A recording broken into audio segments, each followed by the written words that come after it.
Hello, everybody, and welcome to On a Die Podcast. This is the weekly DCTV Arrowverse podcast we do every single week where we discuss everything Arrowverse. I'm your host, Declan McKinney. You may know me as the host of DC Central, and with me, as always, is my co-host, Dan McCance, otherwise known as Mulekick Media.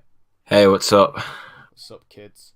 If you are listening to this on my channel, this is something a bit different. If you're the first time listening to this and you're listening to it on my channel, this is a podcast that I do with my good friend here, Daniel, and we post this on a separate channel, but this podcast is all about DCTV, so, you know, if you're a fan of my channel, you'll like this, and yeah, we're just putting it onto this channel just for this week, just to see how it does.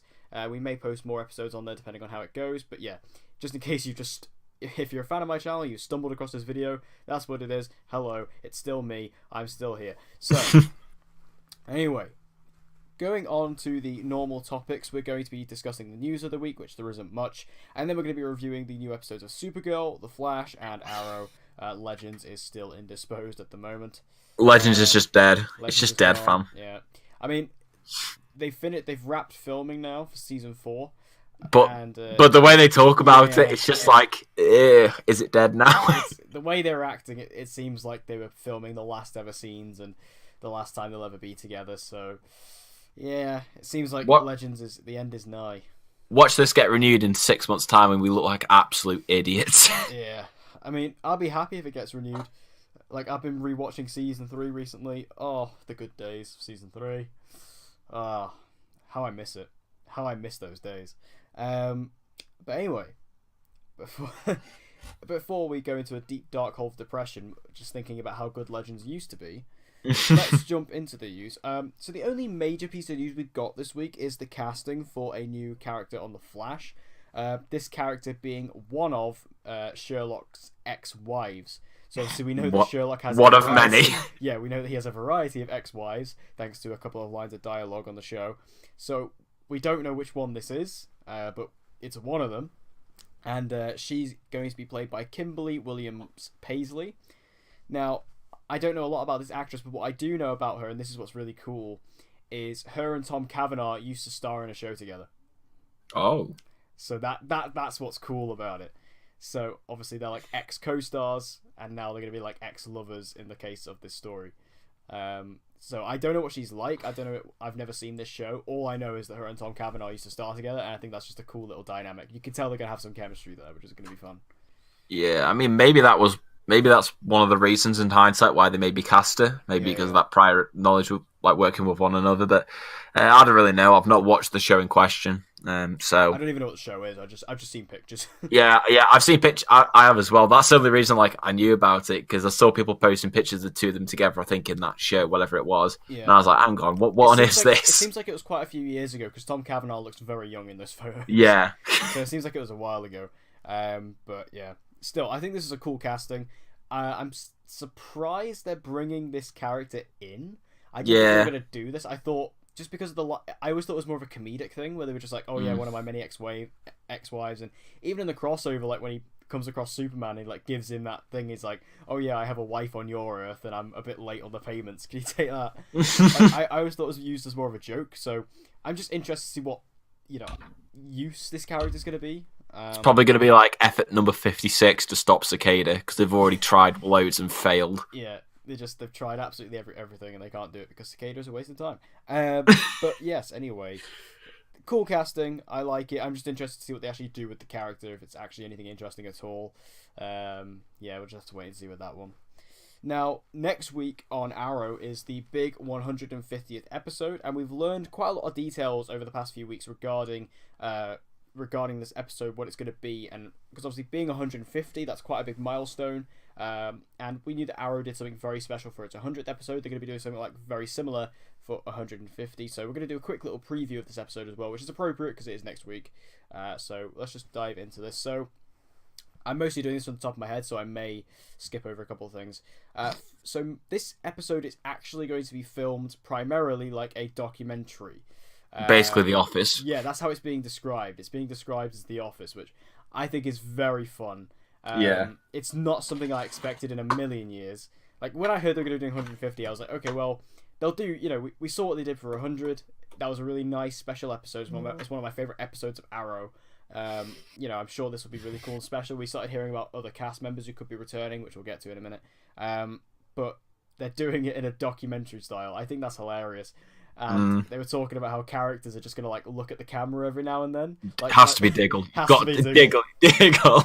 That's going to be so great.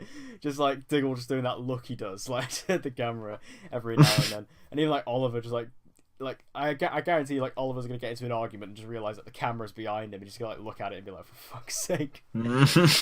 It's just even Renee, I could see having some funny ones. I think this is such a good idea. It's so fun. Especially because Arrow, I would kind of expect something like this on The Flash. I wouldn't expect it on Arrow. But I absolutely love it. I think it's a great idea. Yeah, I think the idea of it is just really, really clever. Just have something like this because, I mean, it's kind of goofy, so it kind of goes back to kind of Green Arrow source material in that obviously it's quite a light-hearted comic book. So kind of going back to that with the documentary, I think this is going to be awesome. I just think, especially with the cast that you've got and the amount of good opportunities they've got for this, like I say, if they just have Diggle constantly staring into the camera every 5 minutes, I'll be completely fine with it. Even if he's not the focus of the shot, you can just see him looking at the camera off center. That'd be just brilliant. There's so many good opportunities for offhand comedy here that I think it's going to work really well. And also they're basically going to be going around because I think the documentary is being called The Hood and the Rise of Vigilante or something like that. And it's also going to be following around interviewing the characters. So we're getting interviews with all the major cast members, not actually as the cast, but obviously as the characters. So it'll be with Oliver and with Diggle and what have you. And they're also going to be bringing back some characters who have been on Oliver's team in the past. So, Thea is the biggest rumor to be coming back. Willa Holland, it's pretty much confirmed at this point. She's coming back for this episode. My boy Ragman has been rumored to come back, which rumored, not confirmed. Just gets me so hyped. Even if we just get one scene with Rory, I'll be happy. And then there's also other rumors for characters like Roy. People are saying this is how Roy's going to come into the present day. Interesting. I saw something yesterday, and I saw you like this on Instagram, and I forgot to bring this up to you before. So Katie Cassidy posted a picture of her and Katie Lotz together, and on Instagram, and in the location it said Star City. Do you know what photo I'm on about? Do you remember this? I literally didn't hear a word you said because you just cut out on my end. Oh, well. So, you would have seen this on Instagram yesterday because I saw you like it. So Katie Cassidy posted a picture of her and Katie Lotz together. Yeah. Do you know which one I'm on about? I think I do. Is it the one? They've got face masks on. Yeah. Yeah. Right. So in that photo, did you see what the location was? On Instagram. No. So on Instagram, you could put a location on of where you are. Oh yeah. It says Star City. Oh. So is Sarah in this episode, or is she coming back in the? Because they're filming I think they're filming episode 15 or 16 at the moment. So does that? So maybe Sarah comes back. Yeah, is Sarah coming back at some point? Oh damn! Oh my god. Okay, what about if this is the final season of Legends and Legends? Oh no, but that doesn't work because Legends. I was about to say if Legends ends and then Sarah comes straight back to Arrow, but then that wouldn't work because Legends is gonna finish after Arrow, I imagine, won't it? Yeah. Yeah. This whole schedule for Legends just messes everything up. That was a perfect opportunity there. I thought I had a hot scoop. But anyway, Sarah could be coming back, and she was on Oliver's team, so, and she was part of the Rise of Vigilante. She was the first Canary, so it could happen. Ray, maybe, as well. Ray was technically on the team for a bit. He could be on there. There's so many different opportunities for different characters here. But I think it's Thea and Ragman. They're the main ones that have been rumoured at the moment. And then, Roy, because obviously Colton Haynes is on set, so they can get him. Yeah, that's easy enough to do that one. Yeah, so I think this is really cool. I think this is so exciting. Also, it's going to be narrated by Kelsey Grammer. They've gotten Kelsey Grammer on the CW. That's insane. The guy who played Beast. This is so awesome. Just the fact he's going to be narrating this entire thing. And it's weird because the promo for next week's episode has none of this stuff in it. Yeah, I mean, there's only a little bit where it's based on the camera movements, you can kind of tell that it's in a documentary style, but it doesn't make it very evident. Which maybe they've done that because they feel as if they show it as a documentary, maybe like to casual viewers, they might not enjoy that, or it might feel a bit weird to them. Yeah. So I'm guessing they may be hidden it from them just for the sakes of marketing.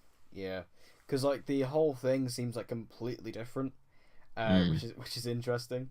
But even that promo as well, like, you know, it's showing a lot of this like anti-vigilante thing we're gonna be seeing. But we'll get into that later because it links into the Arrow episode.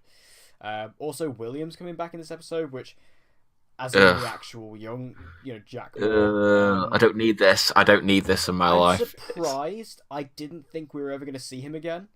Yeah. I thought Felicity sent him off and that was going to be that. I didn't think we were ever going to see him again. And it seems like he's sticking around for a few episodes after, which... like, they must have been so much better without him. They must have listened to your prayers.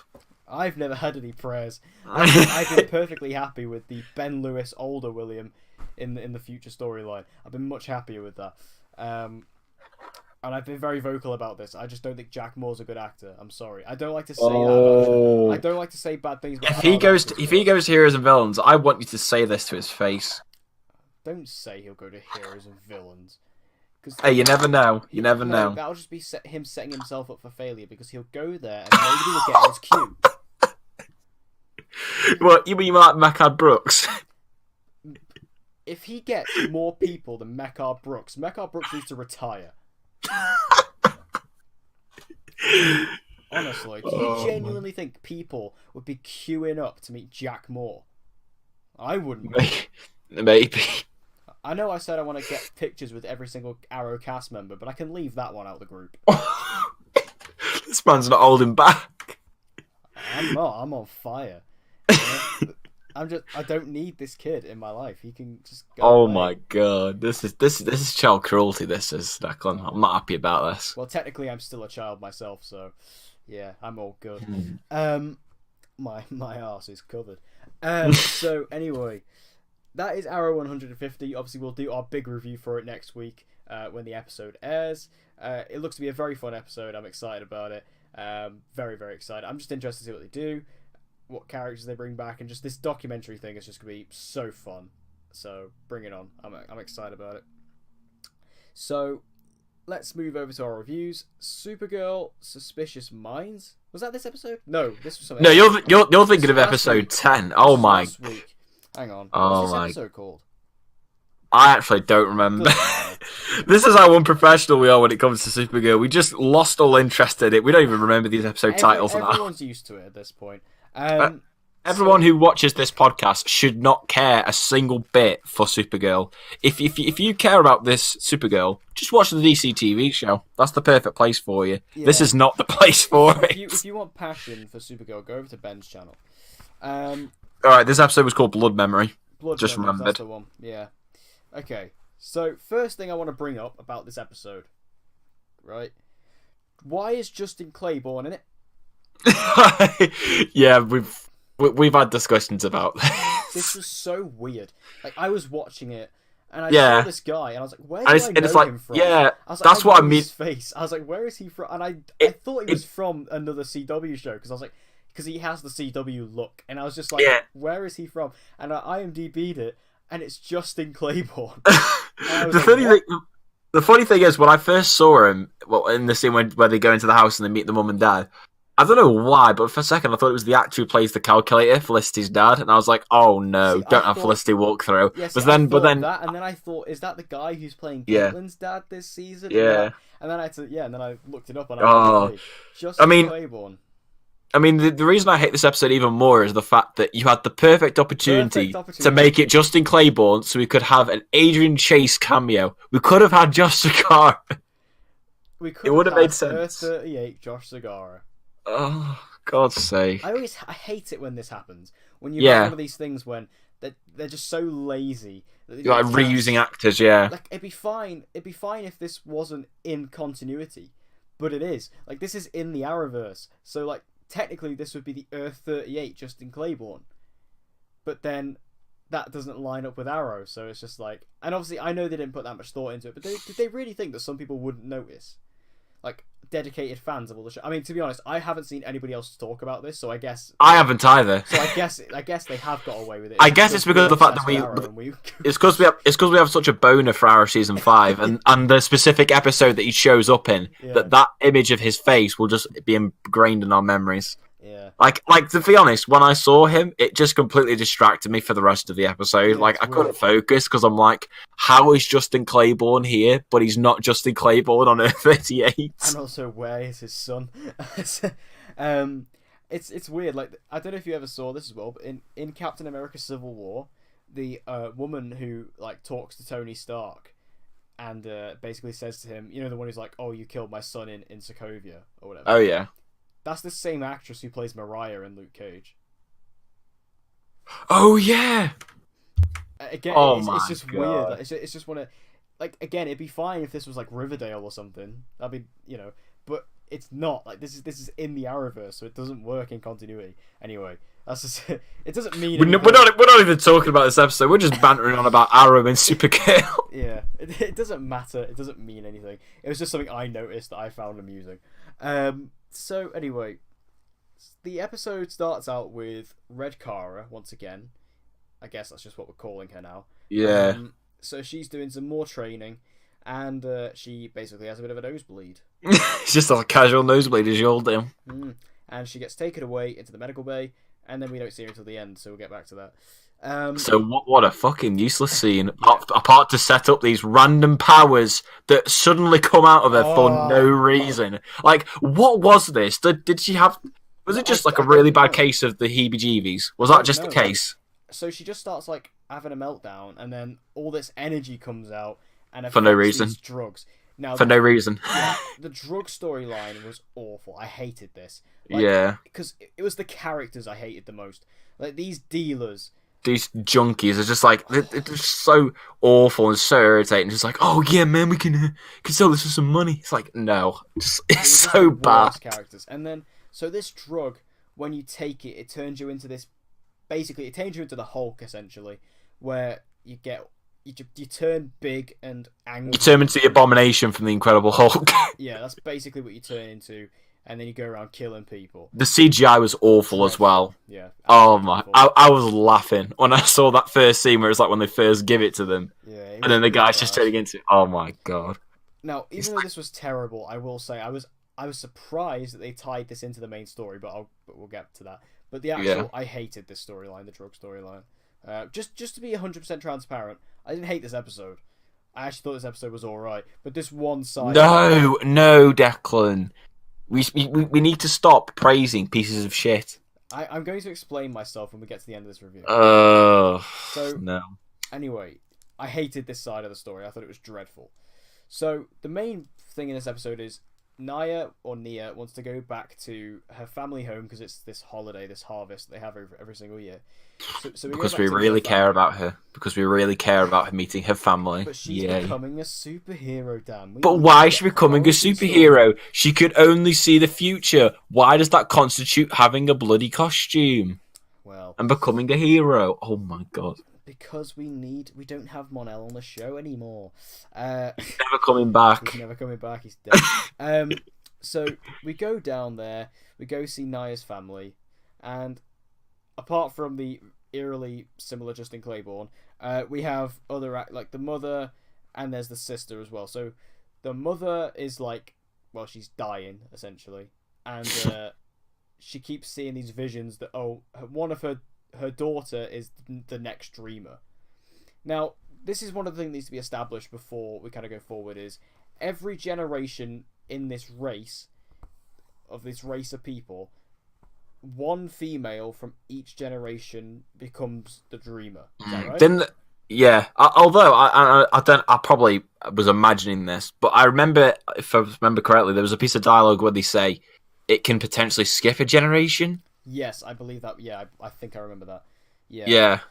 So yeah, that's the setup. So she sees in the future that her daughter becomes the dreamer, and obviously we know that Nia has these powers. We know that Nia's the dreamer, but she hasn't told her family that she has the powers yet. So her sister believes that she's going to be the dreamer, and she is, because it would make complete sense when you think about it, but we'll get to that. There's a bit of dialogue towards the end of the episode, which we'll get to. But she's like just waiting, and she's confused, like, why don't I have the powers yet? Why isn't this happening? And this kind of all culminates when her mother dies, and Nia sees from a spider bite. From a spider bite. Yeah. Like when I saw the spider thing, I thought, is this like some kind of metaphorical thing that she's seeing in the dream? But no. No. But it's not. No, it's just a spider bite. No, it's just like, too venomous. I mean, like, where you living, man? Australia? Like, tarantulas walking around. So she dies, and and then there's like this funeral. They have this funeral, and the funeral gets attacked by Agents of Liberty, which are still around, or Children of Liberty, which are still knocking around this place. Even though this place is supposed to be like a place where everybody lives in harmony, aliens and humans. But for some reason, the Children of Liberty rock up and try. They failed to explain this. Like, maybe if they'd established that the Children of Liberty were maybe tracking, like, a suspected like alien activity. Like, but I don't know. They don't explain it. Just show up. Like, yeah. Kara and Nia's sister are just having like this convo, and they look out to the left, and there's just like a couple of Children of Liberty standing around, and it's like, oh, okay, so they're here too. But yeah, no explanation for this place that's supposed to be full of prosperity. No, there's a couple of Children of Liberty knocking around. So anyway, the Children of Liberty, they just completely knock up this lovely ceremony for this old woman who died, and Nia sees it coming in the future and saves her sister. But her sister's incredibly ungrateful about this, and she's like, "Oh, you didn't tell me that you're the dreamer, right?" So, okay, this was all fine. Like, in regards to like character drama, I didn't mind this. I thought this was all right because I thought this is kind of, it makes sense. And then at the end of the episode, when Nia's about to leave, she tries to reconcile with her sister, which she's not happy about. And then she says, how... I don't remember the exact line of dialogue. Yeah, I think it was like, how do you even have the powers? You're not even a real woman. Yeah, you're not a real woman. And when I first heard that, I thought, oh no, here we go. I was like, Supergirl's going to go down super political again, here we go. But that's a very good point. That's a very good point. Because, think about what they said. Every woman. Nia is genetically not a woman. And I'm not saying that's not a negative comment. That's just a fact. So how did Nia get the powers? I understand what they were going for with this. I just think within the context of the scene, I think it slightly came off as a little bit wrong to me. Because in a way, I guess you could perceive it as showing Nia's sister to be a little bit of a dickhead. Yeah, I think they were aiming it in that way a little bit. Yeah, as well. A little bit, but it was just that it felt like it. I don't know if it felt very natural to me as a reaction. I think it probably would have worked a little bit better if it had been her like kind of accepting it, but then questioning how she got it without the sense of being angry about it. Yeah. I think maybe that would have been a better direction to take it. It was just that for me, they don't even second guess it in the episode because after she says it, Nia it's never really brought up again, really, and they don't talk about it. Like, because Nia is upset, saying, "Oh, how can my sister say that?" But they don't actually bring up the fact that, oh yeah, maybe she has a point. Like, not about the transgender. That's the thing. She is genetically a male, so how is she got the powers? That's what annoyed me about it, is because if you'd instead had the focus on thinking to yourself, do you know what, she was kind of right, how did I get the powers? Because I'm not genetically a female. But instead, it's just like they have to go down the super political element of, oh, she's criticising me because I'm not technically gender classed as a woman. Like, I just felt like it was kind of prioritising drama over story. Yeah, plus the story option. They even say in the episode that, her family, and in particular her sister, was incredibly supportive of her, what's the word? Of her being transgender. Of being transgender, yeah. Yeah. There was a word I was looking for, but I couldn't find it. But yeah, so like they say that they're supportive of it, and she's like, oh yeah, she's always been the most supportive, and now all of a sudden she's turned. It's like, and again, I do feel like the way they framed the scene, they were playing it off in a political way. But again, it's just, it does annoy me the fact they don't bring up the fact that she was actually kind of right, in that she does have a point in what she said. Because of what they've established, that doesn't make sense.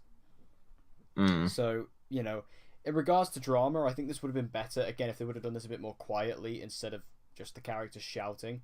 And again, if they would have actually developed on this, because it is technically true. But this leads to Kara revealing her identity to Nia, Which I feel like this should have been done ages. Like I just assumed that she knew that she was Supergirl. Yeah, so I was like, because at first I was like, why is she flying up into the air? And I was like, and it eventually clicked to me. I was like, oh yeah, she doesn't know. I think it's because we've never seen Nia interact with Supergirl. Yeah. As far as I'm aware, whereas we've seen her and Kara interact, so it seems like they're really close already. So that was fine, I guess. I mean, they kind of have to do it in this episode, given what they're doing next episode. They kind of have to do it, so whatever. Mm-hmm. And Nia does have her suit now. Where did she get the suit from? Who made it? Yeah, that's what I'm thinking. Who made it for her? Yeah, because Brainy gave her that book full of designs, but then at the end of the episode, she just opens up a box and it's there. Did she order a design? Because we didn't see it on screen. Was Amazon Prime delivering it this time? We don't know.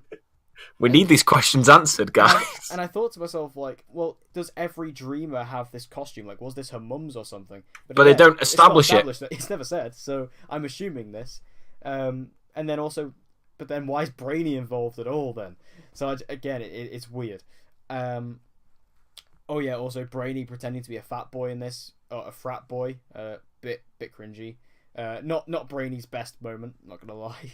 No. Brainy can be really funny, but this was not one of those moments. No, it was just ultimate cringe. I was just there, no, guys, this isn't funny. Yeah.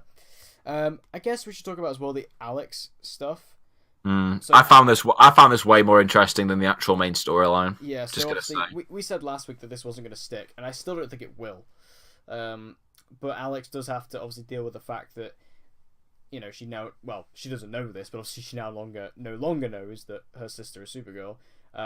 She just sees them as two separate people, which now turns Alex into an incredible idiot, along with everyone else who doesn't know her identity. But I did like this because Alex, she knows something's wrong. She knows that there's a piece of her mind that's missing, and I like that, and the fact that she's not acting on full form because she knows something's missing, and the fact she gets Jean to come in, and the fact that Jean just has to lie straight to her face and just say, "Oh yeah, there's nothing wrong with you," even though there clearly is. I thought that was actually really good. That was a really good scene because it was you could tell that John didn't want to lie to her, but he knew he had to do it, to keep. Yeah. I think the way they did the story was just so well done, and how it eventually all came together at the end. Yeah. Where you really see how much Alex completely separates, Kara and Supergirl, and how differently she treats them. I really hope they don't reverse this within 2 episodes' time, which I feel like they will. Yeah. Because I would really love to see this play out more, because it's really interesting. Yeah, because she was being quite hostile to Supergirl, which is quite interesting, because obviously... And one of the points I really like that sort of John brought up to Brainy is that, Alex's whole vision of the world was shaped by the fact that Kara was an alien and the fact she had powers. So now that part of her brain is gone, Alex kind of sees the world in a different way, and I think that's very clever. I like that idea because it is very true. She was never anti-alien or anything like that because she grew up with an alien, but now she doesn't know that, so now her opinion's a lot more hostile than what it was, and she sees the world in a completely different way, and she sees Supergirl in a completely different way. And I think that's actually really clever writing, actually. I like that a lot. I don't give the Supergirl writers a lot of credit, but I will give it for that. Yeah. I like that a lot. That was good. So, anyway, the ending scene of this is we see the basically ultimatum of this Red Kara thing. We get one of these Soviets on the phone, big red phone, to I always just thought Batman 66 when I saw that. Yeah. But he gets on the phone and says, "I need to speak to someone from America," which isn't something you would say on the phone. I need to speak to someone from America. No. Yeah, the dialogue was just awful for those parts. But what this was doing, this was setting up a mystery of who are they talking to. So my prediction for who this is going to be is this is going to be Lena with the Hyronel. Yeah. Or maybe this is how they bring in Lex. I think it's got to be one of those two. Yeah. Easily. Or just the Luthers in general. Maybe the two of them teaming up, maybe. Maybe. Because obviously we know Lex is in the season. We got that brilliant, stunning photo of him last week. That absolutely phenomenal. The absolute thing that easily could have been fan art. So we know that John Cryer is coming in as Lex Luthor in this season, and we know that Lena's doing something with the High Renel. So, because it seems like that this version of Kara maybe has something wrong with her that maybe the High Renel could fix. That's the way I'm reading it anyway. But that's very similar though to Overgirl in Crisis on Earth X. Like she needed like a new heart, and they had to get like that. See, this ain't original, man. They're just ripping off what they did 2 years ago. Yeah, I mean, it could be completely wrong here. This person from America could be a complete rando, but it's just that's the way I'm looking at it. Especially because I've been looking for ways this season which Lex is going to come into it, and this seems to make a lot of sense. Yeah. So. Yeah, like the only other way I could see maybe Lex coming into it is if it's like related to Lena's Hydronel like powers, and she's kind of like struggling on it, and she realizes she needs like Lex's help with it. Yeah. That's the only other way I can imagine Lex coming into it. But I think this would be more interesting. What's weird about Lex as well is that he's in prison. Like that's what we know about him. He's in prison, so yeah. Like, what was he in prison for? I guess. This is the problem with them not doing Superman so heavily, is that we don't know what happened to Lex, because it's like... Yeah. I guess Superman... There's probably a line of dialogue like back in Season 2 or something that explains this, but obviously I don't remember Season 2. Nobody should, for the right reasons. So because Superman was in 3 episodes of Season 2, so maybe he explains it that maybe like he captured Lex and he put him away or whatever, but yeah. Lex is in jail, so they're going to have to get him out some way. And if it's connected to this, then that would probably make the most sense. So, overall thoughts, I didn't hate this episode. I thought it was alright. I think half of it is okay, the other half is pretty bad. So how does that make it okay then, if half of it's okay and the other half's bad? I don't know. Talking about it now, it's gone down in my estimations. I convinced you again. This man wins the debate. But I mean, the thing is, it's just like, do you think Supergirl's getting better? Slightly, but that's only because episode 1, 2, and 4 were genuinely so abysmal. They were like something else. It was almost like they looked at season 1 and were like, do you know what, guys? Let's set ourselves a name. Let's just make the show so incredibly awful that nobody will ever want to watch it again. And granted, they almost... Because season 3 was actually kind of decent in some ways, and they thought, oh no, we can't let them take that as standard. We are quick. Gotta burn showrunner quick. Gotta burn it to the ground before it rises. But no, I mean, so from that perspective, this is better. It is still, however, really, really, really not that interesting to me. Like this episode, I would only honestly give maybe a 4.5 out of 10. Like I just don't find it interesting. The only thing that interests me this entire season, story arc wise, is Alex. And Agent Liberty. Can I just say this? I love Alex. Yeah, I really do. I think Alex has been the best character. I think Alex has been the best character. Part of this show, and she has been for such a long time. Like, and it's funny just because I thought Alex was like a really bad character in season 1. Yeah. In season 2, she just steps up, and now, yeah, season 3 she got better, and season 4, yeah, she's easily the most interesting part. Easily. Yeah. They've definitely like done a massive U-turn on the character from season 1. It's definitely works because, like I say, the 3 characters mainly for me that are making me stick with Supergirl are her, Agent Liberty, and Win. No, not Win. Sorry. What's his name? Brainiac. Those 3 for me are the 3 characters. If you take all the 3 of those characters out, I would be done. I would be absolutely done. Like, I can't even say that I love Kara as a character because I don't know, but. You know, she's had no development since like season 1. Has she even had development? Any meaningful development? That's what I mean. Like, since season 1, like, there's been nothing. And, like, season 1 doesn't have anything, so it's just like... God damn. Kara's, like, a really underdeveloped character. Like, really. Yeah. Damn, this is just really depressing to think about. Yeah. Like, it's crazy the fact that your main character, your lead on the show, has had no development at all. Kind of very similar to Doctor Who Series 11. Firing shots at Doctor Who. This is when you know you're not. Nah, just watch Doctor Who Series 1 to 10 instead. Fuck Series 11.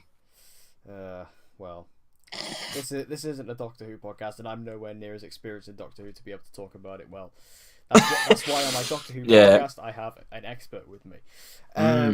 So yeah. But yeah, overall, I'm the same. I didn't really. I mean, compared to the part of my language shit we had earlier on this season, it is an improvement, but it's still not good. I'm just excited for next week because Agent Liberty's coming back next week. So. Yeah, I've missed Agent Liberty these two episodes. Like, it's just been such a massive mispresence. Like, it's just, can we just have him be the main character, please? Yeah. Plus, he's the best. He's the best. He is the best. Sam Witwer, I love you. The goat. So let's move over to the Flash now. This is where we're gonna have a bit of a split opinion because, similarly, if you remember all the way back to the very first episode of Honor Thy Podcast, where we reviewed the episode of Arrow Season 6 known as The Dragon, we had a complete split where I didn't think the episode was particularly too great. Dan absolutely adores it and bums it to death. I don't bum it to death, man. I'm just saying that your opinion was wrong, which everybody who I've seen who's commented on that and has sent me messages online agrees with me. Well, so it seems like we have a similar situation here with The Flash Season 5, Episode 12, Memorabilia. I overall liked this episode. I'm not saying it's the greatest episode of all time. Nah, you were going around online parading like it was the greatest thing. Yes, you were. It's great. I'm just saying you it's were. good. You have blinded yourself to the fact that this season has been so disappointing that you see one episode that's maybe a little bit better and you're like, oh, it's really good, Dan. It's really, really good. Well, maybe that is the case.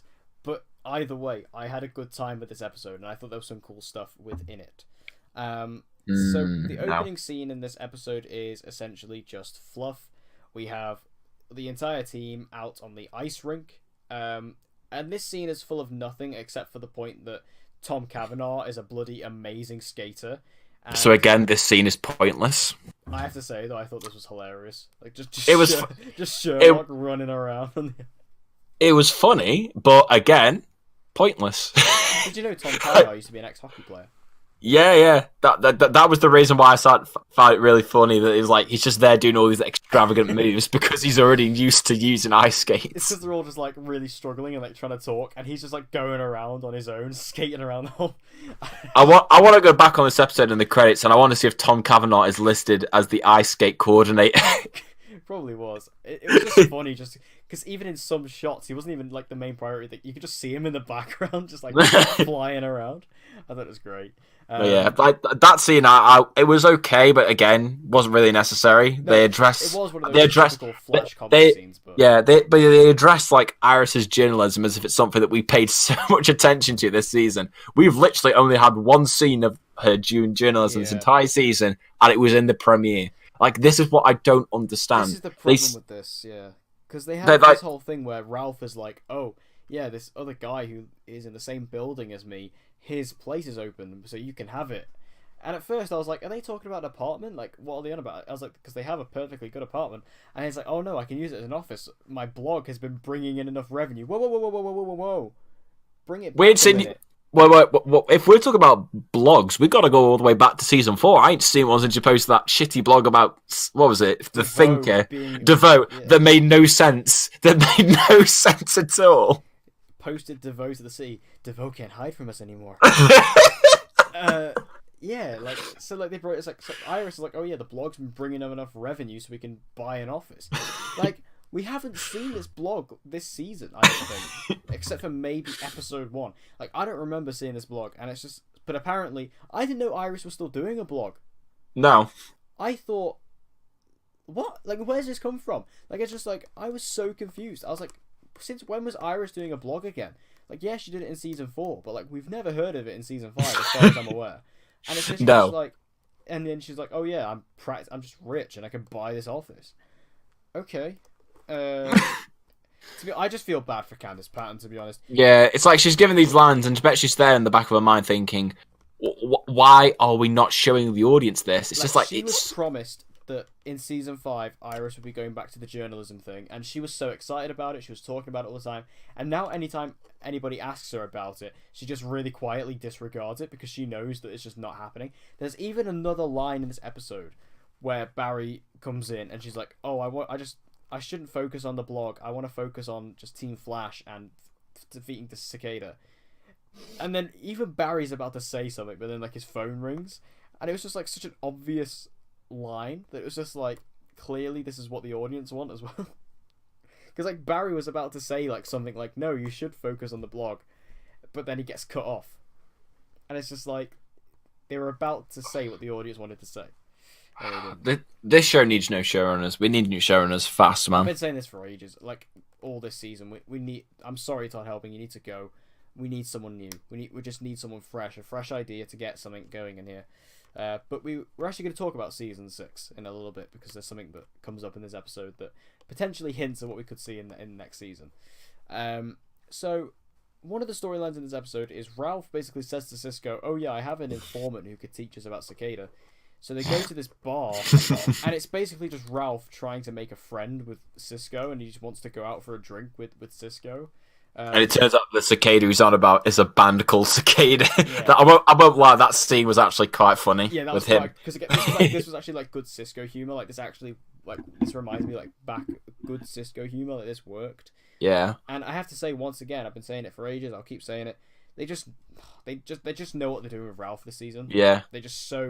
It's like the opposite James Olsen. They just know what they're doing with this character. The anti-James Olsen. We didn't even speak about anything he did in the Supergirl episode because it was so relevant. He literally just had one of his people coming to him. I've seen some things about some experiments. Literally, the entire episode is like 2 scenes with him going, "All right, I'll investigate it," and then he does it. And right at the very end, just like, "Oh, I found nothing." Wow, useful. She's like, "Oh yeah, you need to look at it." It's like, "Okay, I'll look into it." And then he goes to Lena, and he just doesn't. He's like, "It can wait."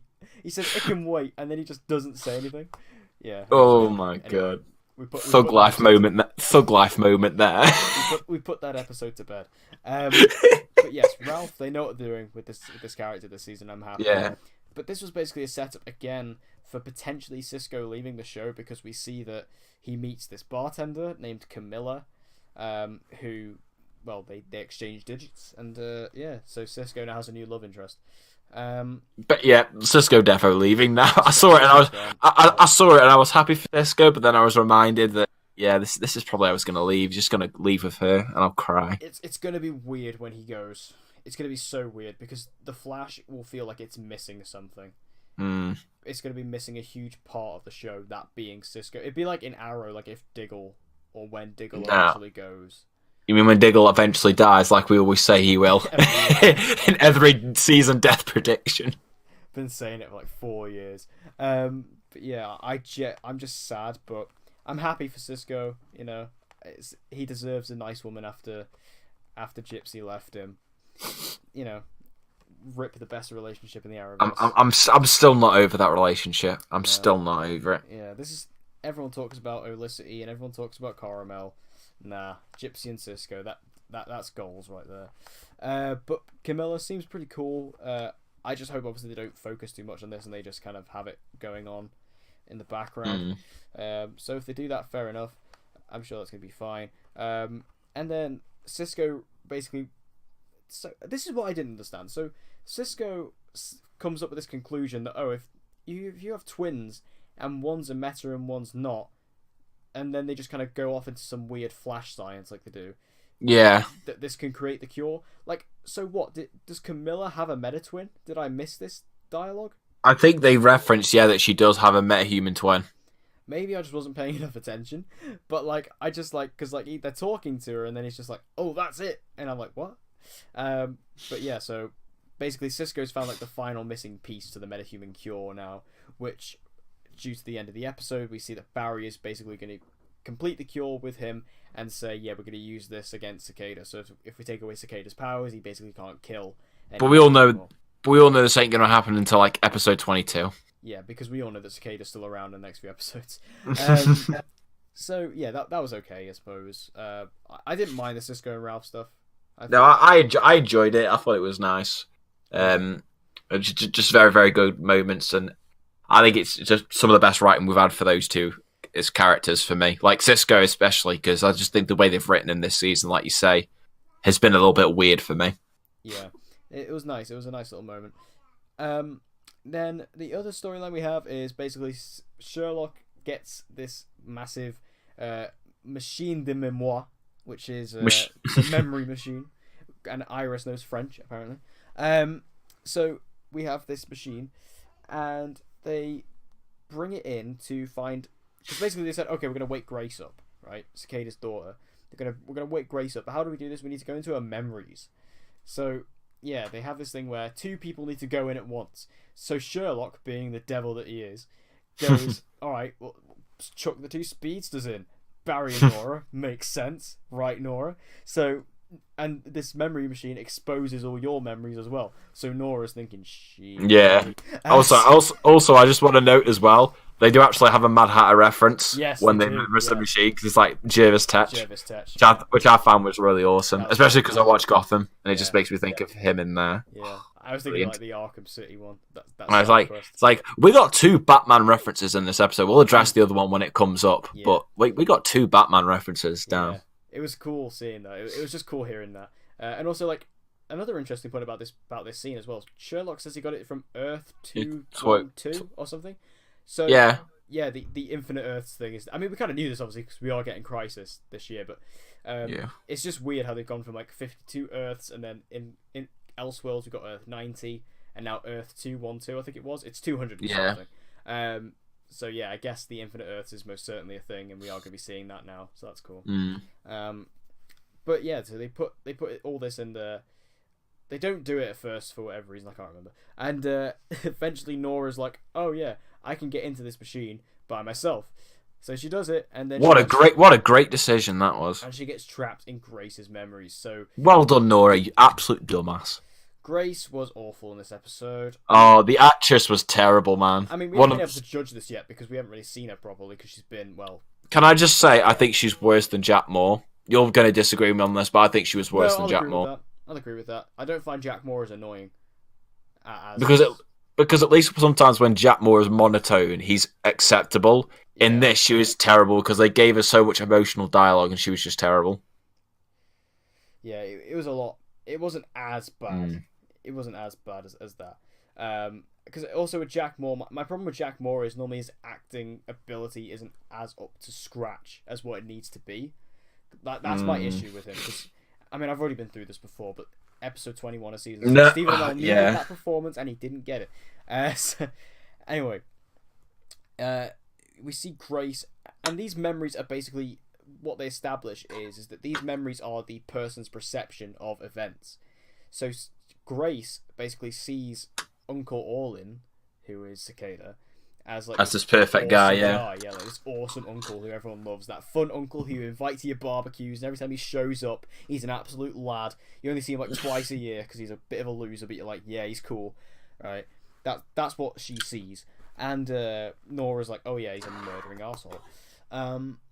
So this was kind of weird going into the memory. I did like the way they separated the memories. Like Grace's were like grey and green, like the cicada colours, and then Nora's was like purple, like with as in her lightning speed. Yeah, I like that.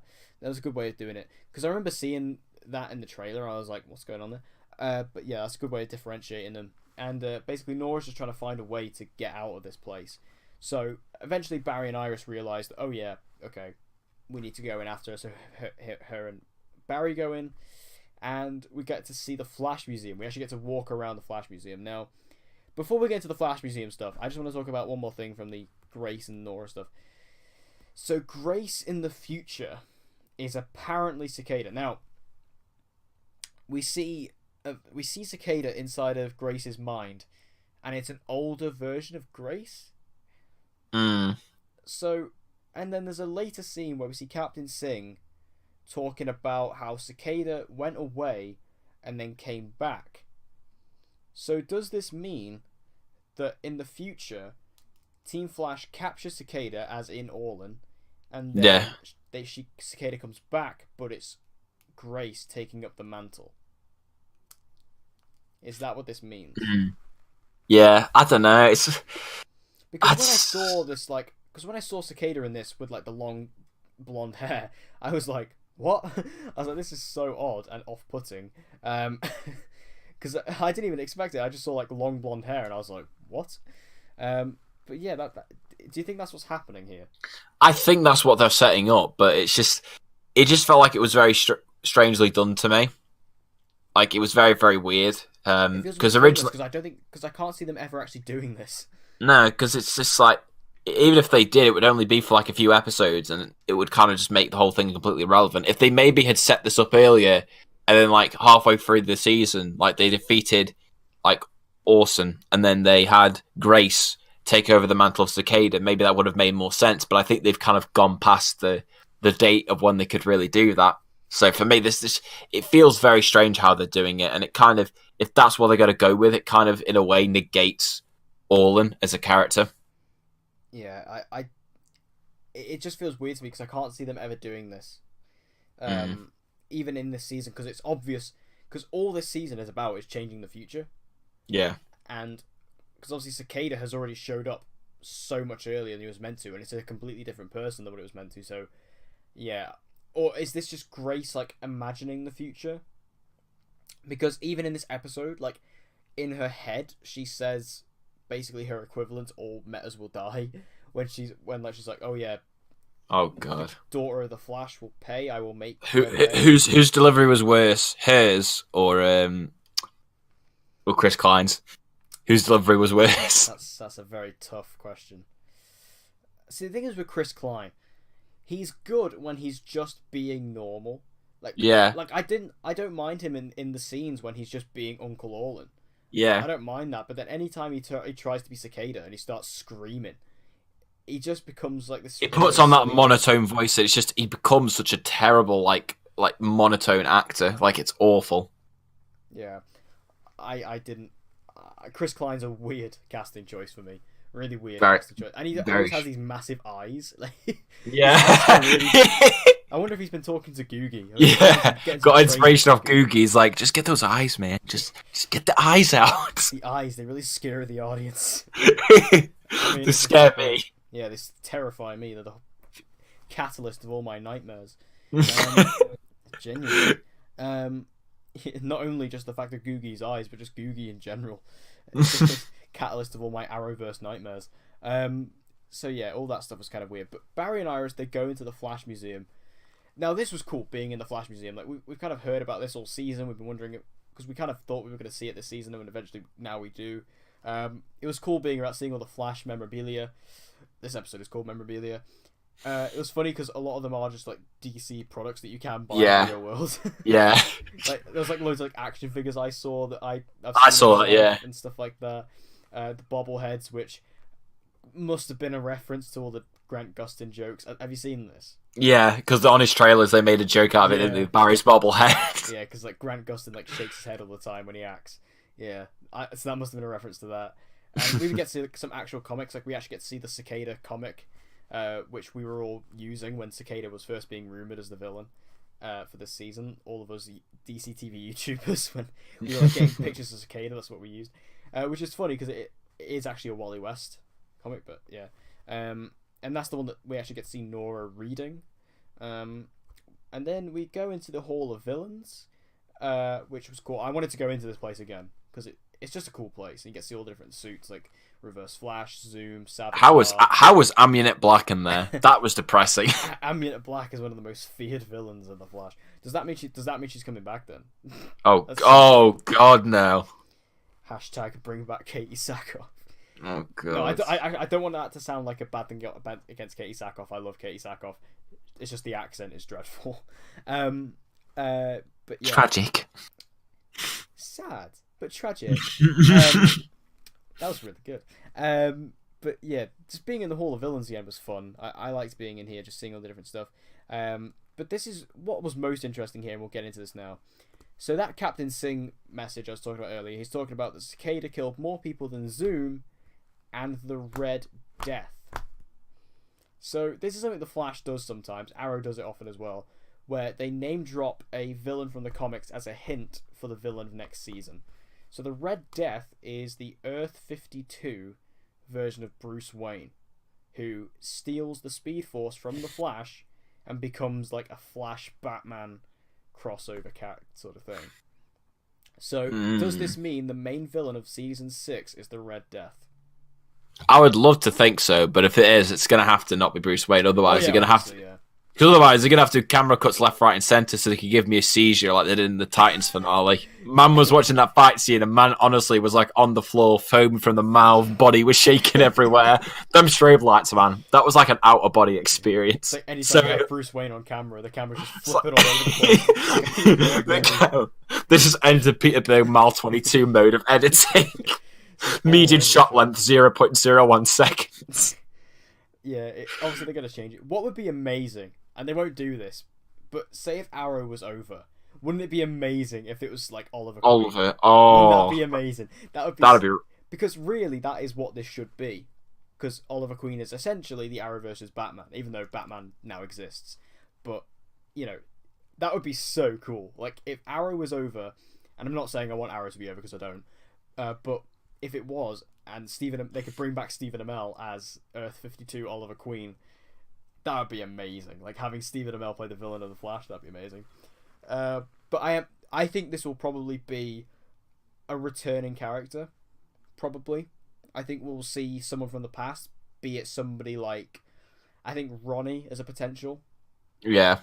Or Eddie, maybe. Yeah, I think those two are the most likely ones. Yeah. Because they're the ones that everyone has kind of wanted to come back for a while. People have speculated, like Savitar. Eddie was a big one for Savitar. So Ronnie was a big one for Savitar at a point, I remember. So yeah, I personally like to see Ronnie, just because I'd rather see Eddie take up the mantle of Cobalt Blue if they were going to do that. Oh, you've been hyping on about Cobalt Blue for years now. I have. He was my choice for the season 4 villain. But yeah, I do love the idea of them doing the Red Death, though. I think that's really cool. He's a speedster villain as well, so we'll be going back to that. And just the fact they've name dropped him again is a big hint, because they did this in season 3 with DeVoe. Like, they had Abracadabra played by David Desmolchin show up, and he mentioned, he said like Thorn, Zoom, DeVoe, none of them broke you like Savitar. And then in the season 4 finale, when Savitar was in Star Labs, he says, "Oh, this is where we came up with the cerebral inhibitor to defeat DeVoe." And they're like, "Oh, who's DeVoe?" And he's like, "Oh, you haven't got there yet." So this is what they do. And like in Arrow season 3, they name drop Damien Dark, who was the main villain of season 4. In the season 6 finale of Arrow, they do the Longbow Hunters. and then they got absolutely ruined. Yeah, not quite the same effect, but yeah. Do you think this is it though? Do you think this is the season 6 villain confirmed? Oh, definitely. There's only one reason they name drop him like that, and it would have to be if they're going to set him up as a villain. Yeah. At least for next season. If not next season, then maybe season after. But he definitely will be an upcoming villain. Has to be. Yeah. I'm excited about that though, because to be honest, I'm excited about. I don't want to sound like one of the people who's like, "Oh, we need a speedster villain," but I am excited to get a speedster villain again, just because it seems like even though because by the end of season 3 we were all ranting on about how they need to get rid of speedster villains because it was getting boring, but every time they've done a non-speedster villain, they've just done it badly. Like DeVoe started off really cool, and then they just ruined him because they turned him into a super powerful meta. And obviously, I've been very vocal. I don't like Cicada. So, and again, Cicada could have been cool, but we weren't even really upset about Cicada, were we? Like, even before the season started. No, I always had questions about him just because, based off of the material for him, I never really thought that he was a villain that'd have like enough substantial threat to last the entire season. Yeah, because he doesn't feel like a big threat. No, and I think it's honestly down to the performance as well with Chris Klein, because they've established that Cicada's this villain who they never catch, and he just went on and killed all these people, and he's relentless. I don't buy that at all, especially when they've nearly caught him so many times.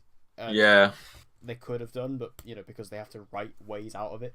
But yeah, I liked being in the Flash Museum. This was cool, and we get to see future Iris with no aging makeup at all. Could they really not have gone over to the Arrow set and just said, "Can we borrow a bit of that?" Because like, how many years was this meant to be in the future? Did they ever establish? Well, based on Nora's age, this would have to be like 20 years in the future. Yes, it's got to be easy. Like 50. Because Iris is like in her early 30s, so yeah, she'd be in like her early 50s, and she looks exactly the same. Which, granted, maybe we'll have to see what Candice Patton looks like in 20 years, but maybe she just doesn't age. I mean, she does have a very youthful face, but I doubt there wouldn't be any grey hairs on there at all. And they couldn't have just borrowed. I mean, look at like Juliana Harkavy. I mean, granted, the makeup's not amazing, but it's something. Yeah. Whereas here it was just like, oh, she just do nothing, man. She just looks the exact same. Yeah. So that was a bit weird, but this is where the perception thing comes back into it, where Nora basically sees Iris as like the super evil mother, who's just horrible because that's how she views her. Although to be honest, she didn't come across that bad to me. Oh no. I thought mother who was concerned for a child. I felt like maybe they should have done a better job of making her like be over evil in a way to her, because then I think that would have brought upon the twist that like the fact that there's actually memories in here that technically are not real. It's down to the perception of them. Yeah. So I wish that I think if they'd done it like that, where it was more obvious that she was angry, then I think that would have worked a bit better at setting up that. Because here it just didn't really feel that different to me. It just felt like, a protective mother. So it just felt weird to me. Yeah. I just thought it was just really weird, especially when it comes back to that later scene where Iris sees how it actually is, and she's basically just Iris as she normally is. Yeah. You know, and that's one thing I've always questioned, because Nora always says, oh, Iris is super, like, this horrible person in the future. And no one ever bought it, because everyone was just like, that's just not who Iris is. And yeah, you get to see what Iris is really like, and you're like, oh yeah, she's just exactly the same. So that was a bit weird. This whole perception thing was interesting, though. And then we get to see the Reverse Flash suit walking around with no body in it. I did like that. That was really cool. Because basically, they basically come up with this thing where if a mind doesn't like the intruder, then they bring out these defense mechanisms. And Nora's defense mechanism is the Reverse Flash, which again should have been a major red flag for the team. But again, Team Flash is just dumb because they can't figure this out. But I thought it was really cool though, just seeing the Reverse Flash suit walk around with like nobody inside it. I thought that was really cool. Although later on when Barry's fighting it, like there is someone inside of it. Yeah, that's what didn't make sense to me. It starts talking, and I'm pretty sure it was Tom Cavanaugh. Like, I think it was. Yeah. But then it was like they go to the Thinker's chair and they use all that stuff. Like it just felt weird to me, that whole section where it was just like they had the Reverse Flash suit like empty, which was fine. But then all of a sudden someone appears in it, and then Iris is using the Thinker's chair to do all that stuff like that. It's just like it was just weird, man. It was so weird. It wasn't explained very well. Poor explanation skills. Tends to be the case. But I did enjoy all that. I thought it was cool. Just being in the Flash Museum was interesting, just because I've wanted them to do it for a while, just to explore it a little bit. And the hint of the Red Death is fun. I do like when we get like little hints like that. So anyway, all this is wrapped up, all of it's resolved, and they realise that, okay, we're going to stop Cicada by doing this metahuman cure. But Iris does also open up her office. Out of absolutely nowhere. Yeah, it just happened. She opens up her office next to Ralph's office. So now they're all working together. Even though it looks exactly like Ralph's office from season 4. So they're just reusing the same set. And like I said last week, I'm pretty sure it's the same set they're using on Supergirl for Jean's office.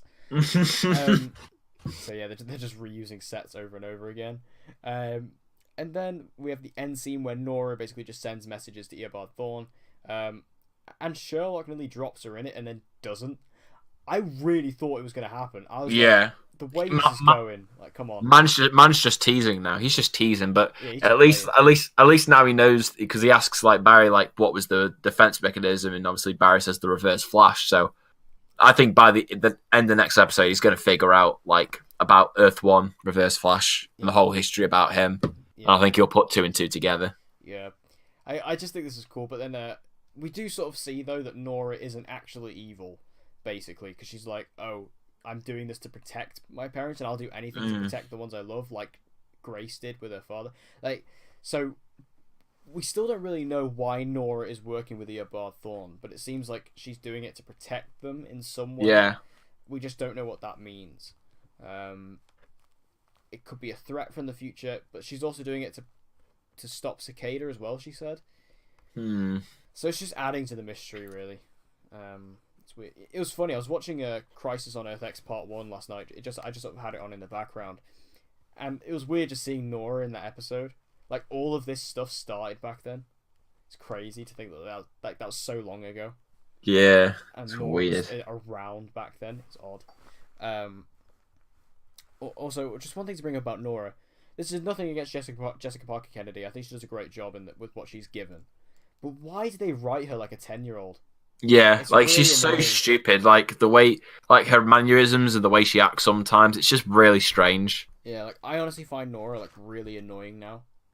Yeah, I like did because just say that. I thought she was all right in the Yeah. first few episodes, but as it's gone on, she's just slowly become more and more annoying to me, which I think is a shame because like you said, they started her out with such promise, and now it's just like every week she's doing something stupid, and it's just unbelievable. Like I agree with what you say. Like they just write her like such a young child, which maybe is their intention, but it just comes across very poorly in the writing for me. Yeah, I think she's very annoying, which is a Yeah. shame. But there we go. I think that's pretty much I think that's everything summed up for this. Do you have any other thoughts? This episode was not very good. It was an average episode for me. There were parts about it that I liked. I liked, the whole aspect of going into people's memories and things like that. It was just that I didn't enjoy, like, a lot of the Irish stuff. Just felt very strange to me. The whole sequence with them fighting the Reverse Flash, turning into a Reverse Flash was also strange. Grace was awful in the episode. Her actress was terrible. Chris Klein was awful. The whole Grace is cicada twist was a bit strange to me.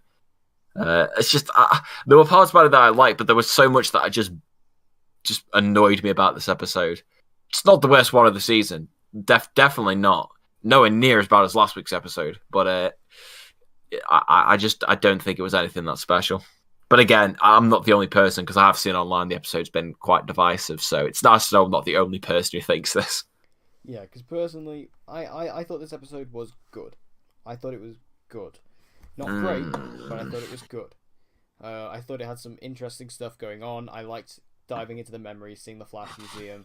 I liked the Cisco and Ralph stuff. But just all the stuff with with Nora and the continuing hijinks with her, I don't particularly enjoy anymore.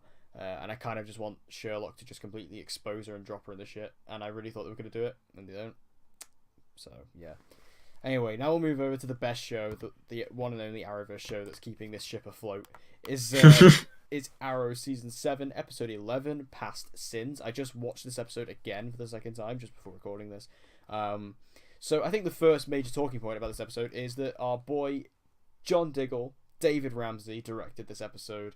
This was his directorial debut.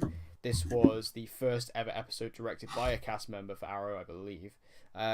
So yeah, what do you think? I think David Ramsey did a great job with this. Yeah, I thought it was a very, very good episode. I think it was very well directed by him for the most part. I think the definite influence I could see with his directing style was definitely James Bamford. Yeah. Especially with that, the fight scene with all the Ghost Initiative. Yeah, because I wanted to rewatch that scene because I remember when I did my review, I was like, I'm pretty sure that scene's one shot, and it is. I rewatched it before. It is a one-shot fight. Yeah. It's. I just think the way they did this episode was really, really good. It was a very fun and enjoyable episode to watch. I certainly wasn't bored watching it, which I think definitely this was an improvement upon last week. I think last week was probably the weakest episode of Arrow this season, which is really weird because like Arrow has pretty much been getting home runs like since then. I think this was another home run for me.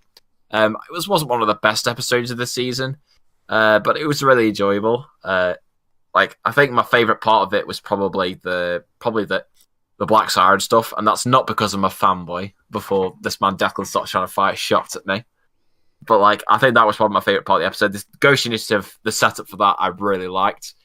Also, it had me completely shocked at one point when I thought they killed off Curtis. I was like, "What the heck?" Yeah, I I was like, "What?" Yeah, so the Suicide Squad stuff was really cool. So we can't call it the Suicide Squad. Sorry, the Can't Ghost call Initiative. We'll get copyright strikes by DC. I'll tell you who we didn't get copyright struck by last week.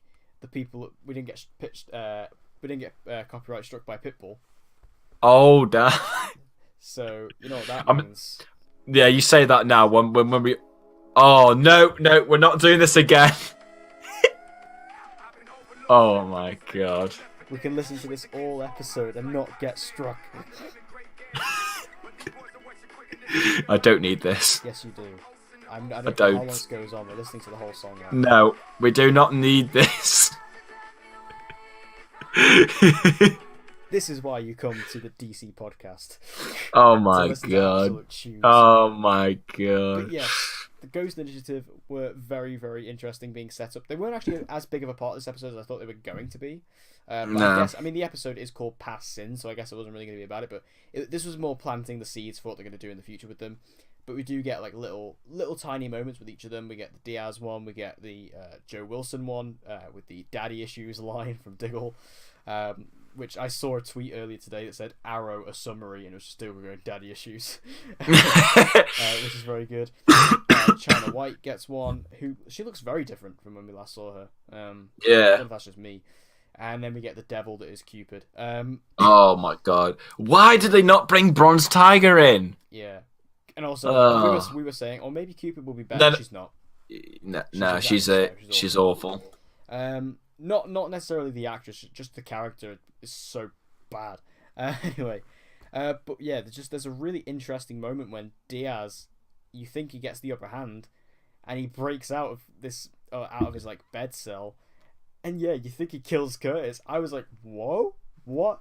Like he just kills Curtis, and I was like, I genuinely sat up in my seat and went, no way. No way have they just done this, because it was so random and it just like came out of and also because I think me and you were probably the same, but we heard the news that Echo Kellum hadn't been spotted on set for ages. Yeah. So I was like, what is this? Why is he dead? Did Curtis just die right now? But no, he doesn't. But I have to say, I love this. I love the fact that Curtis has invented this VR like chip where like it just sees like it allows the villains to get in their heads, because this is what Curtis is good for. This is why he should be a good member on this team, is the really clever tech stuff like this. This is why Curtis is a really good character, and this is honestly one of the best uses of Curtis on the show ever. Like this is so clever, and this is why Curtis is unique as a character. He doesn't get to show this often, so I love this. I thought this was fantastic, and Kirk's performance once again was legendary. Kirk's just always amazing. Like he just always is. But he was very much like front and center when it came to like, especially out of all of the Ghost Initiative members, it was very much he was the main focus of it, which I loved. And just seeing him scared shitless when he wakes up from that VR dream, was funny. Yeah, that was good. So much anger inside such a little man. Someone you're actually taller than for once. I'm actually not. He is actually taller than me, Kirk. What a shame. Say that. Man's still a midget. But that one shot fight scene though with the squad was pretty cool. That was really cool. Especially because what I loved as well is Blake Neely's score. The way the music changed for each character, like when it got to China, it was a very Asian inspired thing. Cupid had her theme. Joe had like the Slade death theme. Really cool. I love that. It was only like a moment that lasted like no more than 15 seconds, but it was really awesome. I loved it. Yeah. All that stuff. By the way, Blake Neely, where is the Arrow Season 6 score on Spotify, alright? It is now January 2019. We've been waiting 3 months for this, and we still don't have it. So annoying. Like, I really need to listen to that Dragon theme on repeat. If the Dragon episode gave us anything, it was that. It was that. So, anyway, that's all the Suicide Squad stuff, I think, for the most part. Very cool. I enjoyed it. Now, let's dive into the Laurel stuff. This was great. Yes. We've been waiting for this. I mean, I don't know, because they've said that we were going to be getting Laurel backstory on this. I don't know if this is everything. I hope this isn't. I hope we get more of this throughout the season. Because we actually get a scene on Earth too.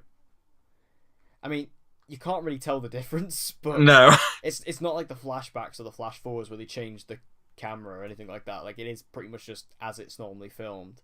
But being on Earth 2, I thought was really cool. So Laurel has this stalker who's going around, and it's actually, she sees it as a person from Earth 2 who killed Quentin. And obviously this brought back some bad memories for me. Imagine if they just had flashes of Quentin. You would have been crying. I couldn't handle it, me. So this character on Earth 2 was the drunk driver who got into a car accident with Quentin and ended up in Quentin's death on Earth 2. And she believes that this person is stalking her because Laurel on Earth 2 actually killed this person. So she's like, oh, I didn't kill him. He actually survived, and now he's on Earth 1 hunting me down.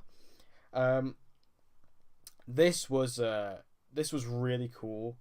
Just going into Laurel's backstory, like honestly, this scene or this particular storyline made me tear up. Like the scene where she confesses to Felicity the story, I thought was really well done. Katie Cassidy Rogers, I should say now, did a great job in this. Like Laurel's so good this season. Like they're just everything about her is great, and who would have thought, a few years ago, that one of the best parts about the show is Laurel and Felicity teaming up. Like they're so good together. Yeah, they have probably in terms of like pairing, like they were so unlikely because I never thought those two would work together as well as they do, and they're probably one of the best pairings. Yeah, and stuff. They were never. Like they were always good together, but they weren't. They always made an effort to keep them separate, because they didn't want they didn't want Laura taking a Felicity. That was why. But like those two together are fantastic, and I think Black Siren has probably been my favorite character this season so far. Yeah, in general, like just the way that they've done it, it's been fantastic. Best Schwartz is the best MVP. Like just the way that she's been writing, especially the female characters this season, I think has been a lot better compared to especially season 6. Yeah, like just such a big step up, especially like I say with Laurel and Felicity. The way she's done those two have been fantastic, and just like all of their scenes together. Like if we know, obviously we're getting a Birds of Prey like style episode coming up on Arrow, and I think those two definitely have to be a part of it. Like Felicity is the Oracle, and obviously Laurel is the Black Canary role because they just work so well with each other. I think it's gonna be Laurel, Felicity, and Dinah. I reckon. Yeah, it's gonna be. That's where it's got to be. There's especially the ending scene in this, or one of the ending scenes where you have Laurel and, that was real. That's I really like that as well. Like as long if they keep on teasing that, like I'm completely down for it because I just love the idea of it.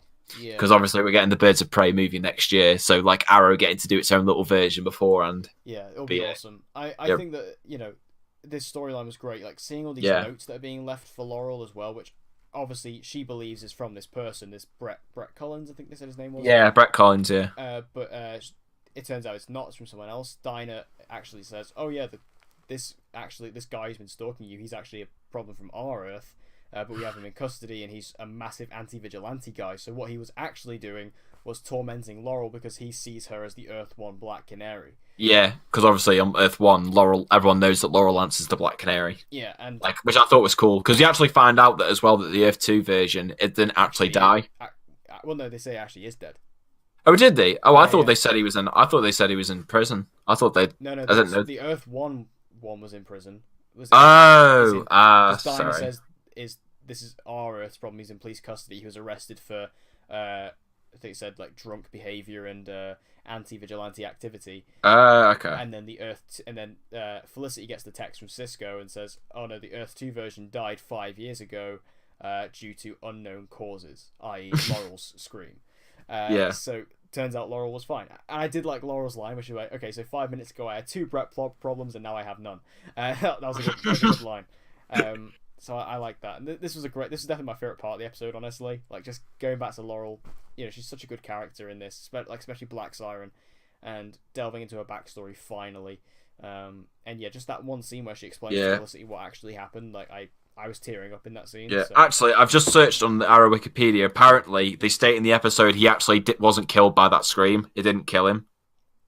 It says, according to this, he died of unknown causes whilst on his porch. Yeah, but by unknown causes they mean. Damn. Yeah, okay. That's what I meant. Yeah. I understand that. I can understand. Yeah. So, awesome part, and then the other part of the story was we sort of had the villain of the week of this episode was this Sam Hackett. Now, if you know the name Hackett, you'll know Dave Hackett, the bodyguard of Robert Queen, who Robert shot in the head before shooting himself in the head to save Oliver's life back in the season 1 pilot. I really like this idea. I like this idea in concept, where again you're bringing it back to the core theme of Arrow, which is sins of the father. Honor thy father, which is where we get our name from. I love that concept, and the fact that Sam Hackett found out, like very very recently, that his father actually did make it off the Gambit. and he was murdered by Robert Queen in order to allow Oliver to live. So now he wants to get revenge on Oliver. My only problem with this, although I think this is a great story, it feels like something they should have done. Yeah, it feels like something they should have done, like maybe in season 2. Yeah, it feels like a season 2, season 3 storyline. Why? It seems like, even though it's really cool, like I say, it's good. Why season 7? It seems way too late in the game for them to do this. Yeah, I mean, and maybe it's like all part of obviously what Beth Schwartz has been saying about how she wanted to bring the feeling of season 1 back to season 7. Oh, yeah, maybe this is maybe this is like just one of her ways of doing that, but quite literally. Yeah, because I said last week as well, like what they did with last week's episode, like really bringing it back into season 1 with the characters, like with bringing back Robert into such a big way, and Moira and Walter, and again here with Robert again, like, and bringing it back into that season 1 pilot. Yeah, it's just annoying because this could have been a really awesome story if they did it like 5 seasons ago. Yeah, that definitely was a storyline I think they could have done earlier, but I still enjoyed it nevertheless. But I mean, I don't think I found him particularly that memorable as an antagonist, but I think the way that they interlinked, obviously, his backstory with obviously the person on the guy on the raft with, Oliver and, Robert, because I completely forgot who his name was, and it was only when they went through that scene where they, where he gets Felicity to hack into the recordings, back at Slabside, that I remembered, oh yeah, it's the guy on the raft. Yeah. But it was like, it's nice that they link that in, so when you go back and you rewatch that pilot episode and you realise that, like, it adds extra layers to it, which I just think is really good. Yeah. But yeah, as a villain by himself, I don't think he was particularly that memorable. No, but I just like he was like a really weirdly grounded version of the Weather Wizard. Yeah, like with basically. Electricity powers. Yeah, it was weird. Because like when that first reporter gets killed, or like that interviewer gets not killed, but he gets hit by the lightning, I was like, what? I was like, is there like a metahuman in this episode? But that was a bit weird. But yeah, it's a good storyline. It's a good idea. It's just it's a bit too late for this. I've seen some people say that about the Laurel thing as well, but it's just like, I mean, I do agree with that to some extent. Like the Laurel backstory, like why are we only getting it now? But I do not accept those criticisms at all. At least we are getting it. At least we are getting it. Finally, this is something we need. Like this storyline with Sam Hackett, we didn't necessarily need. It's cool. It's a cool addition, but we didn't need it. Whereas we've needed Laurel's backstory, so it's nice to actually get that.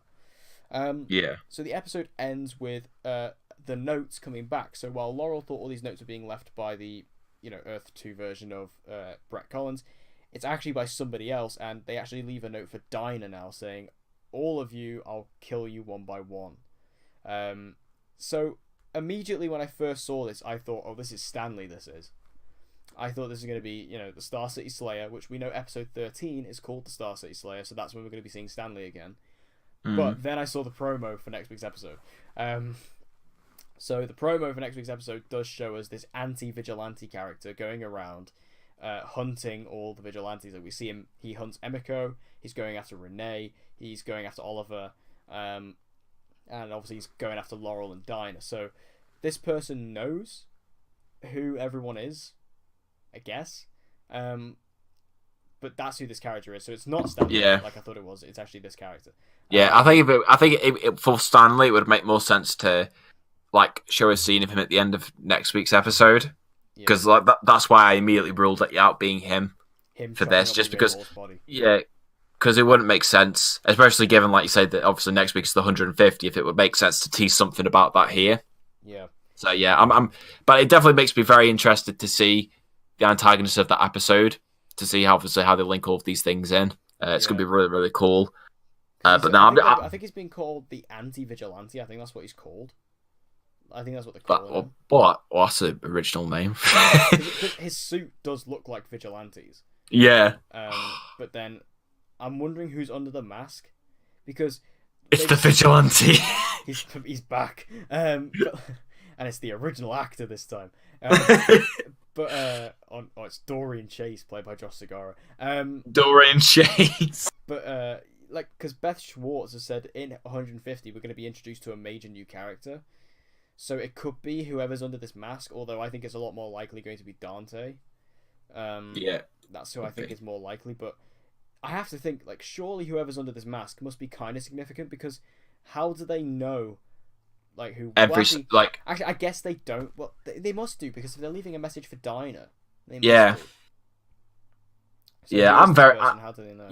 Yeah, I got a lot of questions about it, but I have faith that Bess Schwartz will answer all these questions. Yes, I mean, she's been answering all my questions when I've read them thus far. Yeah, yeah. Let's just forget the fact that Googie's writing next episode. Let's just erase that from our memories. Let's just move on from that and try and figure it out. Yeah, it's just a bit weird, because, like, then we just need to wait till next week to see who this character is. But yeah. Episode 13 is the Star City Slayer, so we are getting Stanley then. So hopefully we can see a nice cameo from Uwe Boll. Uwe Boll. Get that. If we can get Kelsey Grammer, we can get Uwe Boll. I'm gonna write to Best Schwartz will make it happen. So yeah, I think that brings us to the close of the Arrow episode. Yes, very good episode. Very very enjoyable. Better than last week's. For David Ramsey's directorial debut. Yeah. Good job. I'm sure we will see him direct probably another episode next season. Yeah. And I wouldn't be surprised if we see other cast members step up now. Like, I wouldn't be surprised next season if we see Stephen Amell do an episode. Yeah, definitely. He'll want to dip his toes into that. Because, that's what The Flash has done. Tom Cavanaugh, he directs at least 1 or 2 episodes a season now. Danielle Panabaker's directing episode 18 of the season on The Flash. So I think we're going to see other people step up now, which would be cool. Yeah, I definitely think we'll see more, like, cast members, doing that, directing episodes, especially for next season. Yeah, I just love the episode. I love the Ghost Initiative stuff. Laurel stuff was amazing. Kate Cassidy, MVP of the episode. 100%. And yeah, and also the stuff with Oliver, linking back to Robert, just amazing. I just love it as usual, just because I just love anything that ties back to season 1 or 2, because it just gives me chills. Yeah, but yeah, I really enjoyed it. Like I say, definite improvement over last week. Yeah, I thought it was a great episode, and again, bringing season 7 back to the standard, because I mean, last week was a good episode, but it was just it didn't quite reach the highs, and it didn't have the excitement level that it normally has. For some reason, except for Renee's wig, which got me very excited. But other than that, there wasn't really that much excitement going on. But this episode did have that. So anyway, Dan, you know what it's time for? What? You know what it's time for. I don't. It's time for a new segment. Oh no! I'm dropping this in. I haven't told him about this. Don't worry, it's nothing too monumental. This new segment including Who Won the Week. Who won the week? Yeah, and this this is pretty bloody easy. This is. Okay, go on then. Supergirl. Obviously, and if you want to know what our opinion is for every single week of the Arrowverse of Who Won the Week, it was Supergirl. I mean, Supergirl wins just seems so incredibly awful that it's an achievement. Yeah, like it's so incompetent that it's actually baffling and amazing. Thank you guys for listening. Yeah, obviously it was Arrow, but just under no circumstances will Supergirl ever win in this category for the rest of this season. I'm going to make that bold prediction right now. Yeah, I mean, every week in the past and every week going forward is going to be Arrow. Because, like I say, this isn't really a new segment. I might continue doing it, I might not. I'll probably forget by next week. So, yeah, I've literally just come up with this on the spot now. So, yeah, I'll probably forget this by next week. But anyway, that does bring us to the close of this episode. We want to thank you guys for listening to this episode of Underline Podcast. This is actually one of the longest ones we've done in a while, going on an hour and a half now. Harkening back to the good old days, mate. 2-hour podcasts. Boys. So, anyway, thank you guys for listening. We hope you enjoyed it. Make sure you tell us your thoughts on these episodes. And if you see any other DC fans who think may enjoy this type of content, make sure you go share it with them. And as always, I've been Deck. I have been Dan. And we hope to see you guys again next week. Stay shway. Stay shway.